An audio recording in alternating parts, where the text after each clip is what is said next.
অনেক দিন পর গেস্ট রুম পরিষ্কার করে তারপর জল ছাড়া অনেক মজার একটা সবজি রান্না করলাম।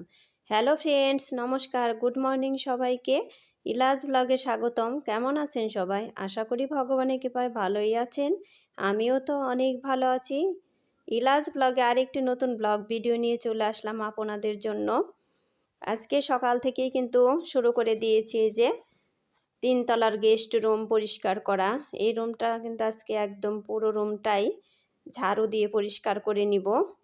অনেক দিন ধরেই এই রুমটা পরিষ্কার করা হয় না, তাই আজকে ভাবলাম, কয়দিন ধরেই ভাবতেছি যে এই গেস্ট রুমটা পরিষ্কার করে নিব, তা না হলে আর চলতেছে না। সেই জন্য আজকে কিন্তু আর দেরি না করে চলেই আসলাম এই রুমটা পরিষ্কার করার জন্য। আর ছাদে কিন্তু প্রচুর বাতাস আর শীত একবারে। আমি যে কাজ করতেছি তারপরেও কিন্তু আমার শীত লাগতেছে। সোয়েটার গায়ে দিয়ে যে কাজ করতেছি তারপরেও আমার শীত লাগতেছে, প্রচুর শীত। এই তো চারদিকেই কিন্তু আমি ঝাড়ু দিয়ে নিচ্ছি হালকা হালকাভাবে। তেমন মাকড়সা নেই, তারপরও আমি হালকা হালকা করেই আমি সব চারদিক ঝাড়ু দিয়ে নেব। আর বন্ধুরা, একটা লাইক দিয়ে আমার ভিডিওটি কন্টিনিউ করবেন। আপনাদের একটা লাইক আমার ভিডিওটিকে এগিয়ে যেতে সাহায্য করবে। আর ভিডিওটি স্কিপ না করে পুরোটাই দেখবেন, আশা করি ভগবানের কৃপায় অনেক ভালোই লাগবে। আর ভিডিও যেই দেখেন সেই কিন্তু পুরোটাই দেখবেন। আমি কিন্তু যার ভিডিও দেখি পুরোটাই দেখি, না দেখে কিন্তু ওটা কাটি না। তার কারণ আমি বসে বসে দেখার সময় নাই, সেই জন্য কিন্তু আমি ভিডিও চালিয়ে রেখে কাজ করি, সেই জন্য পুরোটাই আমার দেখা হয়ে যায়। যার ভিডিও আমি দেখি তারটাই কিন্তু পুরোটাই ফুল ওয়াচ করে দিই। আর এভাবে টেনে টেনে দেখলে কিন্তু সবারই ক্ষতি, যে দেখবেন তারও ক্ষতি, আর যার চ্যানেলে দেখবেন তারও কিন্তু ক্ষতি। কাজেই এইভাবে কেউ করবেন না, এই ভুলগুলো কেউ করবেন না। যে না জানেন তাও জেনে নেন এই কথাগুলো। এই তো যে এই রুমে হলো 2টা জানালা, 2টা জানালায় কিন্তু আমি ঝাড়ু দিয়ে পরিষ্কার করে নিচ্ছি। আর এতটাই ময়লা হয়, আর এই রুমে তো কেউ থাকেন না, কোনো গেস্ট আসলে পরে এই রুমে থাকতে দেওয়া হয়। তাছাড়া এমনিতে কে থাকবে বলেন? বাসায় আমরা 2জন মানুষ, নিচে এক রুমেই তো আমরা থাকতে পারি, আরও কয় রুম এমনি ফাঁকাই পড়ে থাকে। আমাদের বাসায় সবাই বাসায় থাকলেও কিন্তু আমাদের এই গেস্ট রুমে থাকতে হয় না, কারণ আত্মীয় স্বজন যদি কেউ আসে তাহলে এই রুমে তাদেরকে থাকতে দিতে হয়। এই তো যে খাটের পাশিটা এখন ভালোভাবে আমি পরিষ্কার করে নিব। এগুলোও কিন্তু ময়লা পড়ে গেছে। আর এই সব খাটের পাশে দেখবেন বলে যত কাজ করা থাকবে সেগুলো কিন্তু ময়লা বেশি পড়ে। এই যে এগুলোতে কিন্তু ময়লা বেশি পড়ে, দেখতে অনেকটাই সুন্দর লাগে, তা লাগলে কি হবে, কিন্তু ময়লা পড়ে একদম। এগুলো কিন্তু পরিষ্কার করে না রাখলে একদমই ভালো লাগে না। কালারটাও কিন্তু অনেক সুন্দর এই খাটের। কিছুদিন পর আমার শ্বশুর মশাইয়ের মৃত্যুবার্ষিকী আসতেছে, সেই জন্য ভাবছি যে এক এক করে সব পরিষ্কার করে ফেলবো। তার কারণ আমি যদি কাজের লোক নেই তারপরেও কিন্তু এতটা পরিষ্কার করতে একদম ঝামেলা হয়ে যায়। সেই জন্য কিছু কিছু করে যদি আমি পরিষ্কার করে রাখি তাহলে অতটা লাগবে না, পরিশ্রমও হবে না, আর সুন্দরও দেখা যাবে। সেই জন্য ভাবলাম যে এক এক করে আমি প্রতিদিনই কিছু না কিছু পরিষ্কার করে নিব। এই তো এই বেড কভারটা কিন্তু এখন আমি উঠাবো না, কারণ বেড কভারটা আমার পরিষ্কার। যখন কোনো গেস্ট আসে তখন আমি এটা পাল্টিয়ে ভালো একটা দিয়ে দিব। আর এই যে এই খাঁচাটা কিন্তু আমাদের খরগোশ পালা হতো, আর এই খাঁচাটা রয়ে গিয়েছে। আরও 2টা ছিল খাঁচা, সেই জন্য এই খাঁচাটা রয়ে গিয়েছিল। আর খরগোশ কিন্তু আমাদের বাসায় 2টা কিনা হয়েছিল অনলাইন থেকে। তার মধ্যে বেশি শীতের কারণে একটা মারা গেল, আর একটা ছিল, ওইটা আবার একা একা মানে কিছুই খেতেও চায় না, আর আমাদের দেখেও খুব খারাপ লাগছিল। তারপরে শেষে আমার বাবার বাড়িও 2টা কিনেছিল, ওখানেও তাদেরও একটা শেয়ালে ধরে নিয়ে গিয়েছিল আর একটাই ছিল। তাই আমরা সবাই বুদ্ধি করে তাদেরকে আমাদের যে একটা ছিল ওই একটা দিয়ে দিয়েছিলাম, যে 2টা পালতে পারবে। আর এই খরগোশের কিন্তু ঝামেলা আছে, একদম কিছুক্ষণ পর পরই প্রস্রাব করে, পায়খানা করে, একদম সব ভিজিয়ে ফেলে। কিছুক্ষণ পর পরই কিন্তু পাল্টিয়ে দিতে হয়, তা না হলে শীতে ওরাও কিন্তু শীতে একদম কাতর, এই তো তার আগে কিন্তু খরগোশ পালার আগে 2টা পাখি কিনা হয়েছিল। পাখি 2টা হলো লাভ বার্ড।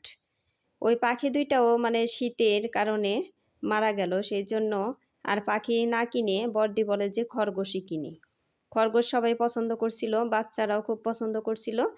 কিন্তু তা হলে কি হবে, আমরাও বুঝতে পারিনি যে কিভাবে ওদেরকে রাখতে হয়, ওরা কিভাবে ভালো থাকে। খুব যত্ন সহকারেই রাখা হয়েছিল, তারপরেও কিন্তু ওদেরকে বাঁচানো গেল না। শীতে একদমই কাতর ছিল। এই তো গল্প করতে করতে আমার এই গেস্ট রুমটা একদম পরিষ্কার করা হয়ে গিয়েছে। আর এই ফ্লোরটাও কিন্তু এখন আমি মুছবো না, এখন মোছার টাইম নেই। তারপর আবার পূজাও দিতে হবে। আপনাদের দাদা তো আমাদের পুরান বাড়িতে গিয়েছে, আসতেও দেরি হয়ে যাচ্ছে, 10টা প্রায় বেজেই গিয়েছে। সেই জন্য ভাবলাম এখন আর মোছামাছির কাজ করব না। এখন এই যে এই ঝাড়ু দিয়ে রুটি বানিয়ে তারপরে স্নান করে পূজাটা দিয়ে নেব। রুটি বানিয়ে আপনাদের দাদাকে খেতে দিয়ে তারপরে কিন্তু আমি পূজাটা দিব। এই তো ঘর পরিষ্কার করা হয়ে গিয়েছে। আর এই যে স্নান করা আমার হয়ে গিয়েছে, জামা কাপড় রোদে দিয়ে দিয়েছি।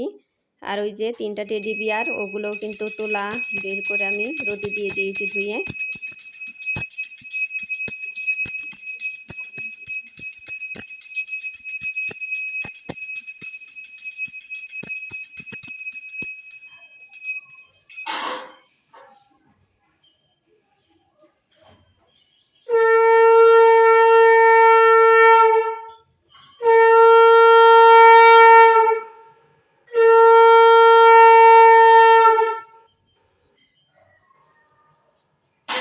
এই তো আমার পূজা দেওয়া শেষ, এখন রান্না করতে চলে যাব।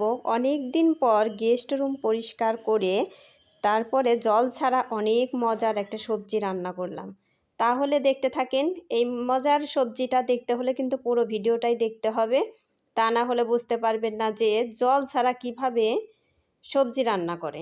এই তো শুকনো মরিচ তেজপাতা সম্বার দিয়ে দিয়েছি, তারপরে যে পাঁচফোড়ন দিয়ে দিলাম। সবজিতে কিন্তু পাঁচফোড়ন সম্বার না দিলে ভালো হবে না। সবজিটা হবে হলো গোল আলু, মিষ্টি কুমড়ো, তারপর টমেটো আর হলো বেগুন। তার জন্য প্রথমে আমি আলু আর মিষ্টি কুমড়ো ভালো করে ভেজে নিব। আর তেল একটু বেশি করে দিয়ে দিয়েছি, যেহেতু জল ছাড়া রান্না করব সেই জন্য তেলটা কিন্তু একটু বেশিই দিতে হবে। এই তো তারপরে প্রথমে আদা দেওয়ার কথা মনে ছিল না, পরে যে থেতো করে আদা দিয়ে দিলাম। আদা না দিলে সেন্টটা ভালো আসবে না, সেই জন্য কিন্তু আদা দিয়ে দিলাম। আর এই সবজিতে একটু চিনিও দিতে হবে, চিনি না দিলে টেস্টি হবে না। ওই যে টমেটো আছে যেহেতু, তাহলে টকটক হবে, সেই জন্য কিন্তু আমি 1 চামচ চিনিও দিয়ে দিলাম। তাহলে পুরোটাই দেখতে থাকেন। এই দেখেন আমার ওগুলো কিন্তু ভাজা হয়ে গিয়েছে। তারপরে যে টমেটো, কাঁচামরিচ আর বেগুন দিয়ে দিলাম। এখন এগুলো আমি ভালো করে ভেজে নিব। এভাবেই কিন্তু নাড়াচাড়া করে ভেজে নিব। এই তো আমার ভাজা কিন্তু হয়েই গিয়েছে প্রায়, দেখেন এখনই দেখতে কত সুন্দর লাগছে। আর এই সবজিটা কিন্তু খেতে খুবই টেস্টি হয়, ভাত দিয়ে, রুটি দিয়ে, পরোটা দিয়ে, সব কিছু দিয়ে খেতেই ভালো লাগে। এই তো জিরে গুঁড়ো দিয়ে দিলাম। আর আজকে তো আমাদের সবজি রান্না, আজকে রবিবারের রান্না, সেই জন্য কিন্তু এই সবজিগুলোই রান্না করলাম। আর সবজিটা কিন্তু খেতে খুবই টেস্টি হয়েছিল। এই তো এর মাঝখানে কিন্তু আমি শাক ভেজে নিয়েছি, তারপরে মিষ্টি কুমড়োর বীজই ভেজেছি। মিষ্টি কুমড়োর কিন্তু কোনো কিছুই ফেলে দিতে হয় না, কারণ মিষ্টি কুমড়োর খোসা দিয়ে ভর্তা আর বিচি ভাজা খুবই টেস্টি হয়। এই তো তারপরে কিন্তু আমি এই যে বড়া ভেজে নিচ্ছি। বড়া ভাজা হচ্ছে কি পাতা দিয়ে জানেন আপনারা? বলেন তো, কে বলতে পারেন কি পাতা দিয়ে বড়াগুলো ভাজছি? যাক, আপনাদের আর কষ্ট করে বলতে হবে না। বড়া ভাজছি হলো মিষ্টি আলুর পাতা দিয়ে। মিষ্টি আলুর পাতা দিয়ে বড়া কিন্তু খুবই ভালো হয়, একদমই মুচমুচে হয়। কারণ পাতাগুলো যেহেতু হালকা একদম, সেই জন্য কিন্তু ভালো হয় অনেক। আমি বেটারটা তৈরি করে নিয়েছি হলো বেসন আর হলো আটা। আটার ভাগটা একদমই কম দিয়েছি, বেসনের ভাগটা একটু বেশি দিয়েছি। এই তো বড়া কিন্তু আমার হয়েই গিয়েছে প্রায়। এতটাই টেস্টি হয়েছিল বড়া, একদমই মুচমুচে আর খুবই টেস্টি হয়েছিল। সব কিছুই কিন্তু পরিমাণ মতোই হয়েছিল, মশলাপাতি দেওয়া। এই তো এই দেখেন বড়াগুলো দেখতেও খুব সুন্দর হয়েছিল আর খেতে তো ভীষণ টেস্টি হয়েছিল। এই তো কি আয়োজন, এই যে এই দেখেন সবজিটা দেখতে কত সুন্দর হয়েছে। আপনারা চাইলে একবার খেয়ে দেখতে পারেন। তারপরে এই যে আমাদের তো টোনাটুনি সংসারের রান্না, সব কিছু অল্প অল্প, ডাল একটু, বড়া ভাজি, তারপরে মিষ্টি কুমড়োর বিচি ভাজি, ওই যে দেখেন দেখতে খুবই সুন্দর লাগছে, আর এগুলো তো আমার খুবই ভালো লাগে। তারপরে এই যে লাল শাক ভাজি, সব কিছু অল্প অল্প করে রান্না করে নিয়েছি। কি পার্সেল দেখাও, খুলে দেখাও।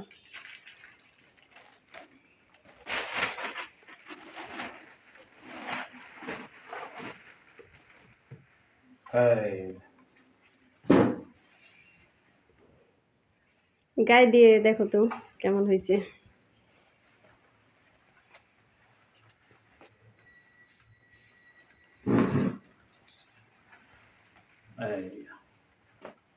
যাই হোক বন্ধুরা, আপনার দাদার জ্যাকেটটা কেমন হয়েছে আপনারা কমেন্ট করে জানাবেন। আর চ্যানেলে নতুন হয়ে থাকলে একটা সাবস্ক্রাইব করে পাশে থাকা বেল আইকনে ক্লিক করে দিবে, তাই নোটিফিকেশন চলে যাবে সবার আগে আপনার